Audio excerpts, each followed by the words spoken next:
Dans cette vidéo du chapitre 33 de Minutes de cours, on va maintenant résoudre une première situation tirée de la section 2.3 du livre de Séguin sur le mouvement des particules sous l'effet d'autres particules.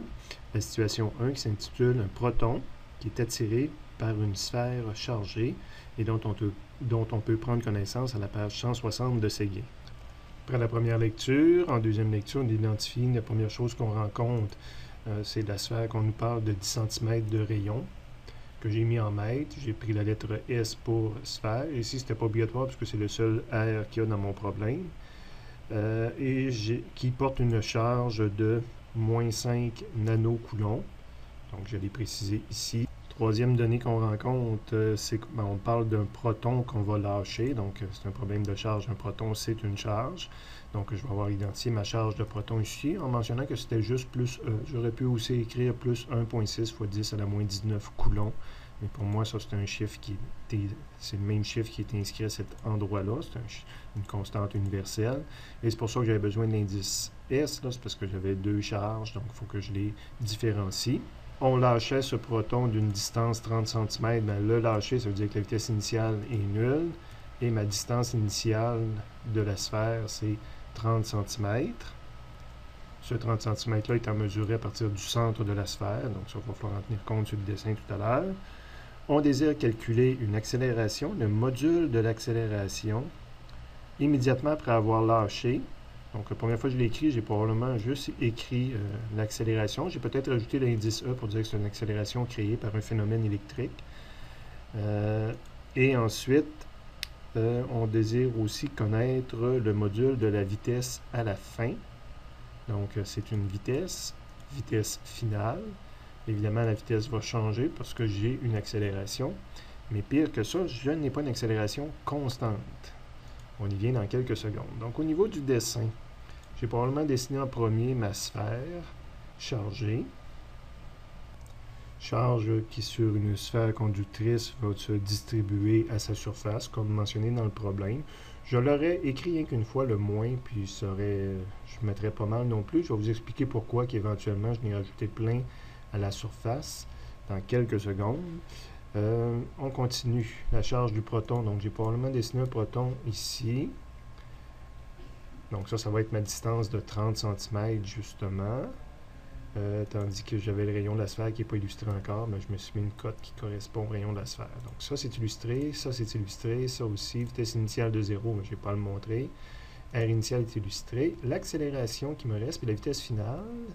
La vitesse finale en premier, parce que l'accélération, j'ai une explication supplémentaire à faire, mais la vitesse finale, donc ça c'est plus, ça c'est une charge moins, il va être attiré, donc c'est la vitesse que je vais avoir après avoir été attiré puis venir frapper la surface. Donc je vais être parti d'une vitesse 0, puis je vais avoir une certaine vitesse rendue ici. Donc j'ai été soumis à une accélération, donc je pourrais dessiner un vecteur accélération. Le problème, c'est pas un problème d'accélération constante, par exemple, c'est pas un MUA. Parce que l'accélération va augmenter. L'accélération dépend de la force, puis plus je vais me rapprocher, plus que la force va augmenter. C'est pas une force constante, la force électrique, dans ce cas-ci. Pourquoi c'est pas une force constante électrique? Bien, ça me donne l'occasion de reparler que la force électrique dépend du champ électrique. Donc ici, j'ai dessiné le champ électrique, et plus je m'approche, plus ce champ-là est intense. Quand je suis loin, les lignes sont séparées, ça implique pas petite intensité. Plus je me rapproche, plus les lignes sont proches. L'intensité augmente. Mais si E augmente, F augmente. Si F augmente, A augmente. Donc, ce n'est pas un A constant. Ce n'est pas un problème de type MUA. C'est pour ça qu'il nous demandait une accélération à un moment donné, l'accélération initiale. Donc, j'ai dessiné mon accélération ici et l'accélération va augmenter plus que la particule va approcher. Bien, la première question que j'ai, premier point d'interrogation qui me demande de trouver une accélération, il n'y a aucune formule d'énergie que le terme accélération dedans. Donc, ce point d'interrogation-là ne fait pas appel à la matière du chapitre 33. Il fait plutôt appel au chapitre 31. Il fait appel à la dynamique d'une particule dans un champ électrique. Donc, ce qu'on avait déjà fait au chapitre 31, je vais le résoudre avec ça pour trouver mon A. C'est la masse d'un proton, c'est la charge d'un proton, c'est le champ électrique qui va être créé par la sphère. Ce E-là, justement, je vais pouvoir le calculer encore avec des chapitres précédents. C'est le E d'une distribution sphérique de charge. Donc, ça, c'était du chapitre 31, la dynamique. Puis calculer le E, ça va être du chapitre 29, un calcul de champ électrique.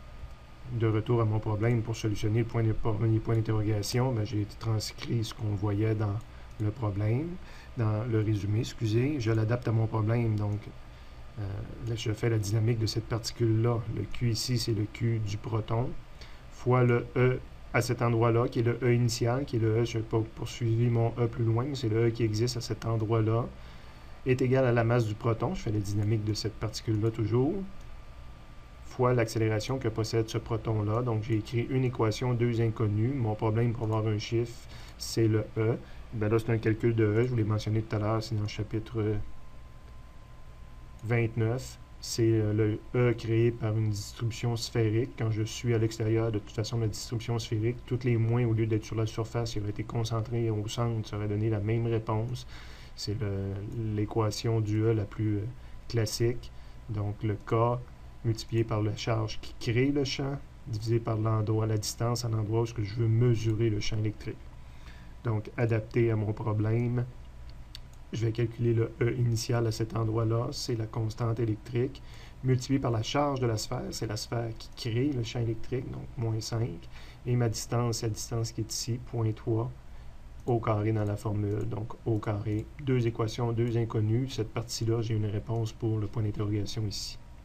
Deuxième point d'interrogation, une vitesse. J'ai aucune formule, pas d'énergie, mais j'ai aucune formule électrique qui me permet de calculer la vitesse. Habituellement, la vitesse, c'est soit la cinématique, vitesse constante ou accélération constante, un MUA, mais ce n'est pas un MUA. Donc, je ne peux même pas accéder aux formules qui me permettent de calculer la vitesse d'un MUA. Donc, tout ce qui reste quand ce n'est pas une accélération constante, c'est de faire de la conservation de l'énergie, parce que dans l'énergie, il y a de la vitesse liée à l'énergie cinétique, une demi-mv carré. Donc, mon point d'interrogation, je peux l'attaquer par la conservation de l'énergie. Donc, là, je suis vraiment dans le chapitre 33.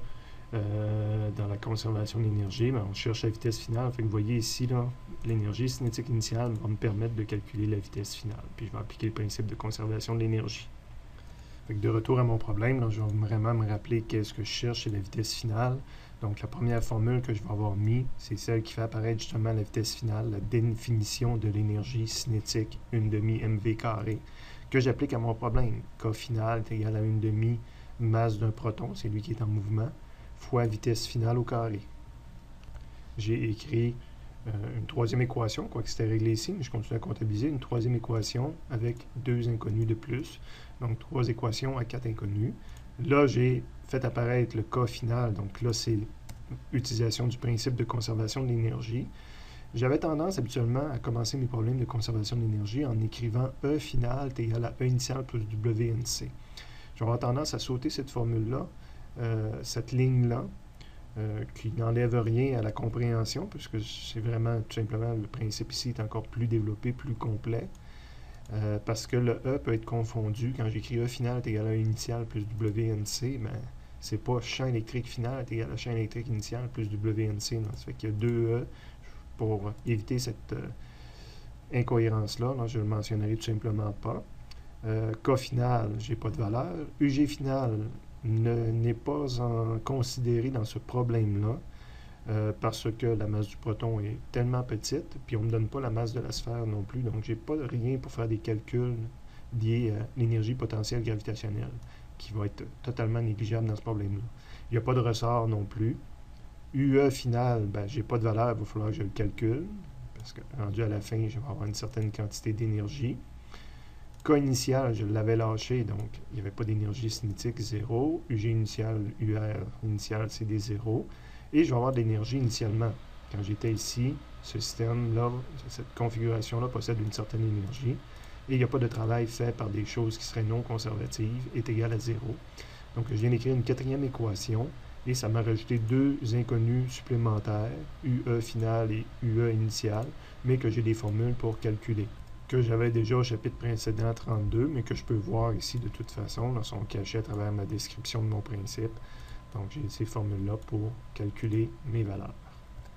Donc je répète ma formule que j'ai choisi d'utiliser, et je l'applique initialement, peut-être en finale, puisque c'est la première que j'ai rencontrée dans l'équation. Donc, UE final, la valeur de la constante. Q1, Q2, c'est mes deux charges. Donc, charge d'un proton, charge de la sphère. Donc, je vais avoir écrit ma charge du proton, charge de la sphère avec le signe et la distance entre les deux en position finale, rendue ici. Ma distance entre les deux, c'est l'équivalent du rayon de la sphère. Et cette distribution de la sphère-là, je la vois dans le problème comme si elle serait tout au centre. Donc, divisé par le point 10.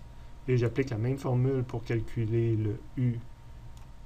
J'ai une erreur ici, où je devrais dire j'ai une partie du copier-coller que j'avais oublié de corriger. Donc, je vais chercher initial maintenant. C'est la même constante. C'est les mêmes charges. Q du proton, Q de la sphère. C'est la distance qui change. Au départ, j'étais à 30 cm. Donc, c'est la 6e équation que j'écris à 6 inconnus. Le problème est terminé d'un point de vue physique. Je peux passer par une calculatrice. Là, je manquais un peu d'espace, mais les deux réponses importantes me sont retournées par la calculatrice, dont je vois les traces de mon calcul ici. Donc, j'ai programmé mes 6 équations. Étant donné qu'il y a du carré, ici, elle me retourne deux valeurs. Évidemment, je m'intéresse juste à la valeur positive. Donc, j'ai besoin des calculs intermédiaires. J'ai l'énergie électrique que j'avais à la fin, l'énergie électrique que j'avais au début. J'ai l'énergie cinétique, donc la transformation de ces deux chauffe-là en énergie cinétique. Et j'ai mon champ qui était de 500 newtons par coulomb et j'ai ma valeur d'accélération.